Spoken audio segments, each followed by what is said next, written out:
In this video, you will create the main assembly of the robot. We will start by adding a motor to the chassis. Then we'll insert the kicker and fix it with hardware. To create the kicker actuator, we'll insert a mounting plate, a sim motor, a key, a bush, and a little gear. And finally, we'll add the bumpers. Start with the chassis base and insert the first motor. Place a coincident relation between the top surface in the cut of the inner C-frame and the bottom surface of the motor's angle bracket.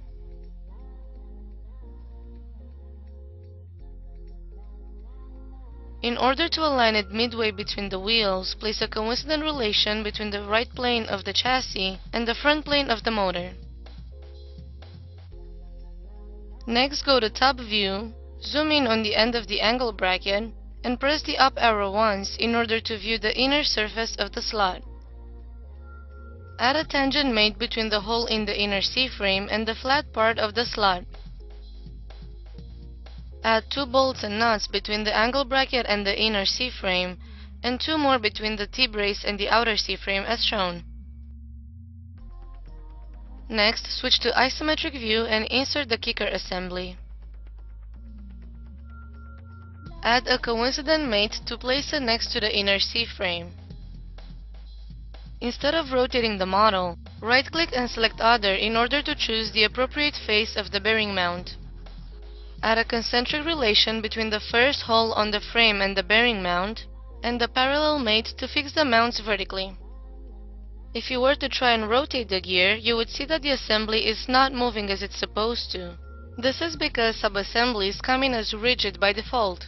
To make it move, right-click on it in the Feature Manager and select the last icon. Make sub-assembly flexible. Now it is moving properly. Insert the mounting plate and add a concentric, a coincident, and a parallel mate to fix it to the inner C-frame as follows.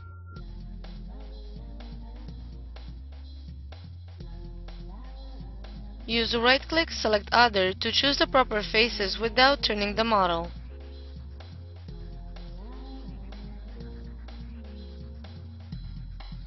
Insert the sim motor and attach it to the mount plate using a concentric and a coincident mate.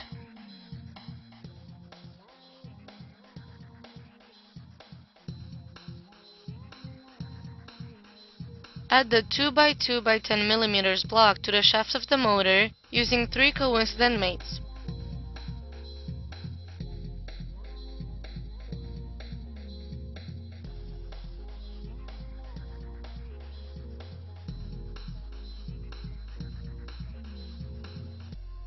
Add the bush and make it concentric to the shaft.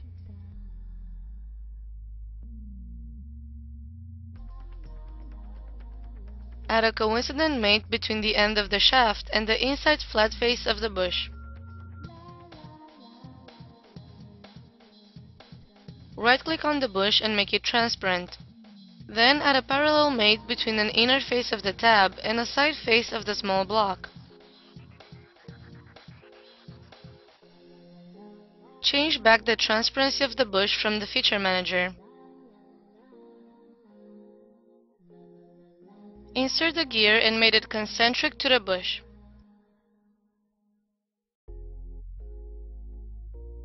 Also, add a coincident mate between a gear's side face and the flat face of the bush's narrow part.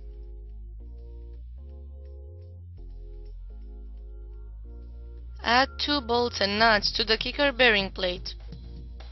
Now insert the mounting base plate and mate it between the 2 inner C channels. Place 2 concentric mates between the holes of the plate and the holes of the C-frame.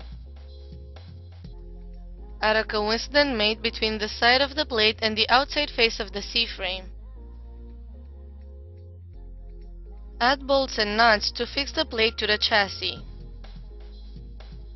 To better organize your components, you can select them and right-click Add to New Folder. Next, insert the green bumper and add a coincident mate between its flat face and the outer face of the frame in the back. Then add a concentric mate between its circular face and the corresponding hole on the outer C-frame, and the parallel mate to fix its position. You can now place the side bumper and mate it with 3 coincident mates to the side of the C-channel and the end of the green bumper.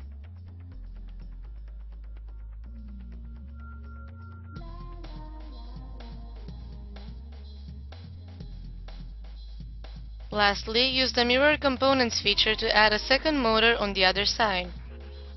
Use the plane we created in the chassis for the mirror plane and select the motor and the 4 pairs of bolts and nuts that are used to attach it.